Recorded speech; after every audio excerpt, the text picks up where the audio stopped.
evening, history is about to be made in Wisconsin, like it or not. For the first time ever, a governor is facing a recall election. Tomorrow is the primary. Yeah, well, somebody might want to tell Governor Scott Walker and Mayor Tom Barrett that, because they have already pretty much gone ahead to the next step. Our Mike Lowe here with the big story tonight. Mike. Well, Brad, publicly both Barrett and Walker say they are not looking past the primary, but in such an abbreviated election cycle, it's hard not to look ahead to the general election.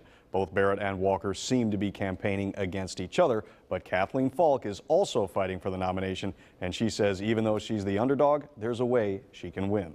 Thank you. Thanks for being here today. From the UWM campus. I think it's good that she's out here today before talking to student voters. To a diner in Kenosha. Hey folks, how you doing? Hi, good. Just want to say hello. I'm Tom Barrett. Nice to see you. Run for governor. The Democratic candidates for governor are shaking as many hands as they can ahead of Tuesday's historic recall primary election.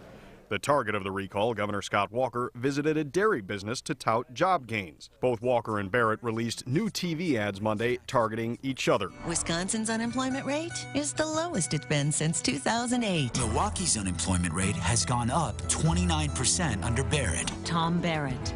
He'll protect education and fight for jobs. The ads focus on jobs. That's what voters call the #1 issue in the recall campaign. In front of a crush of news media, Barrett used a visual aid to make his case against Walker. This is a graph of what the national job growth is in 2011. Here's Wisconsin's job growth.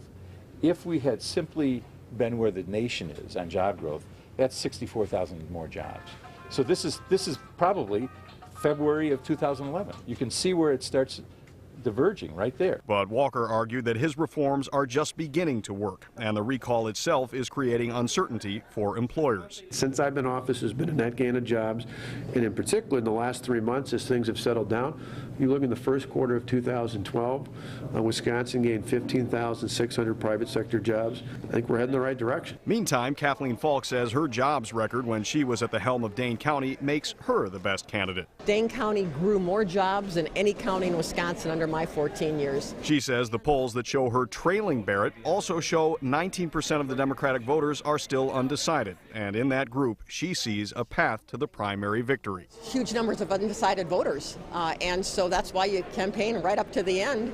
But it also doesn't register this intensity, this passion. And reflective of Wisconsin's purple state politics, voters are split on the recall itself. There's nothing really getting done because he said there obviously is a civil war going on with the Republicans and the Democrats. To me, nothing has happened that mandates a recall election, and I support the governor. Now, State Senator Kathleen Vinehout and Secretary of State Doug LaFollette are both polling in the single digits, but both are also candidates in the Democratic primary. Back to you. Mike, thank you. Well, while the candidates are busy trying to figure out how to win the